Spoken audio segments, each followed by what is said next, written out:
ओम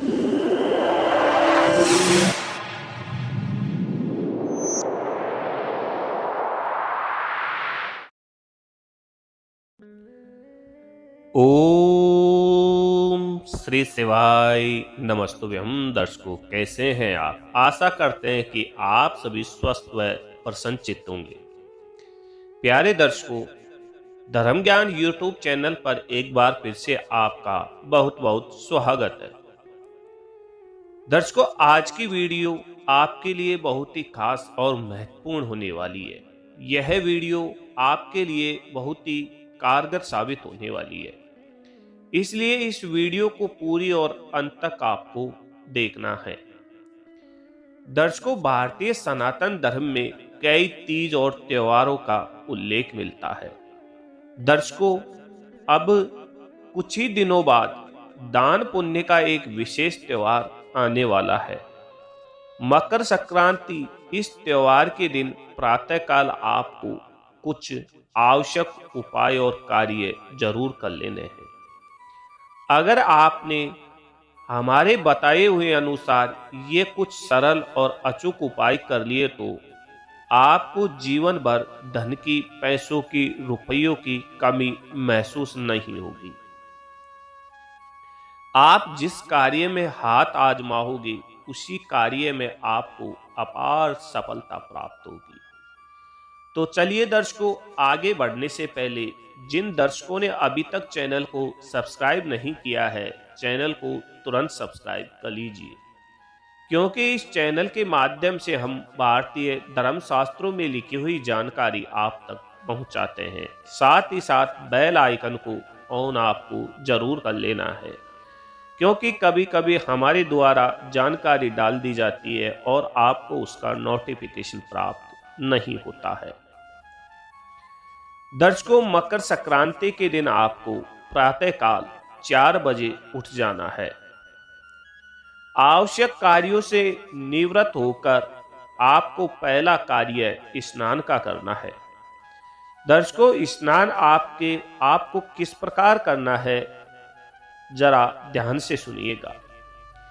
यदि आपके आसपास कोई भी पवित्र तीर्थ स्थल है, नदी है या कुंड है, जो भी पवित्र तीर्थ स्थल है, अगर प्रातःकाल आप वहां जाकर स्नान आदि करते हैं तो यह आपको फल की प्राप्ति के लिए बड़ा ही शुभ रहेगा। अगर आपके आसपास किसी भी प्रकार का तीर्थ स्थान नहीं है तो आपको घर पर ही पानी में गंगा जल या गौमूत्र की कुछ बूंदें डाल लेनी है और उससे स्नान कर लेना है।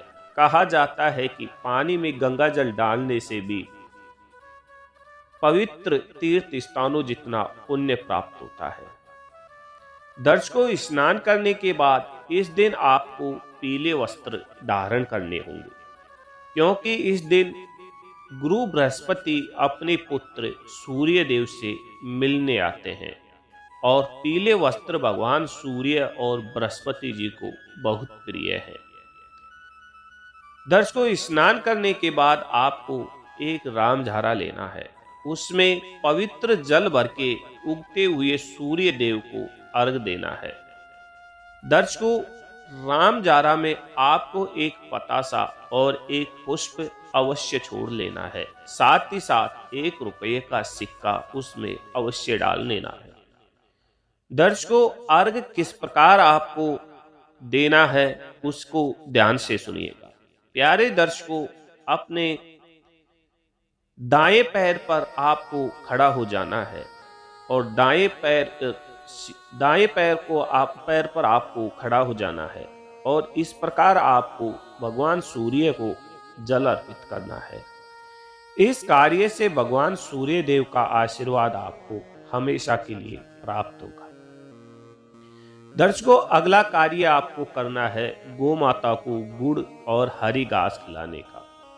दर्शकों, कहा जाता है कि गौ माता में 33 करोड़ देवी देवताओं का वास होता है, इसलिए इस दिन आप जो कुछ भी गौ माता को खिलाओगे वह स्वतः ही सभी देवताओं को प्राप्त हो जाएगा और 36 कोटि देवी देवताओं का आशीर्वाद इस उपाय से आपको प्राप्त होगा और आपकी सभी मनोकामनाएं पूर्ण होंगी।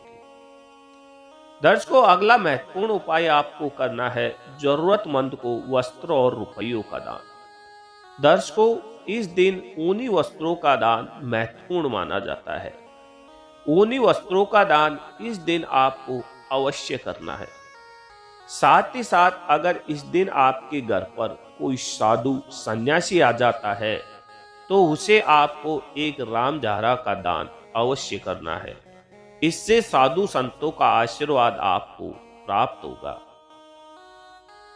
दर्शकों, अगला और कारगर उपाय आपको करना है। दर्शकों, भारतीय सनातन धर्म में पितरों का बहुत बड़ा महत्व होता है। कहा जाता है कि हमारे सभी बनते और बिगड़ते कार्यों में पितरों का बहुत बड़ा हाथ होता है। जिन्होंने पितरों को प्रसन्न कर लिया उस घर में कभी किसी चीज की कमी नहीं रहती है और ना ही आपसी कलह और लड़ाई झगड़े होते हैं। दर्शकों, हिंदू धर्म में पितरों का प्रतीक कोआ को माना गया है। इसलिए इस दिन आपको थोड़ी सी खीर बना लेनी है। साथ ही पूरी के साथ कहीं भी ऐसे वृक्ष के नीचे रख आना है जहां कौवा पक्षी आदि का बसेरा हो, क्योंकि दर्शकों पितरों को खीर और पूरी अति प्रिय होती है। इस उपाय से आपके पितृ प्रसन्न होंगे और आपको धन्य दान से हमेशा संपन्न रखेंगे। आपके किसी कार्य में अड़चन नहीं करेंगे। तो दर्शकों, आज की जानकारी आपको कैसी लगी हमें कमेंट्स बॉक्स में लिख दीजिए। साथ ही साथ अगर आपको किसी प्रकार की समस्या है तो हमें कमेंट्स बॉक्स में लिख दीजिए। उस समस्या का समाधान हम आपको जल्दी करेंगे। तो दर्शकों, मिलते हैं एक और नई जानकारी।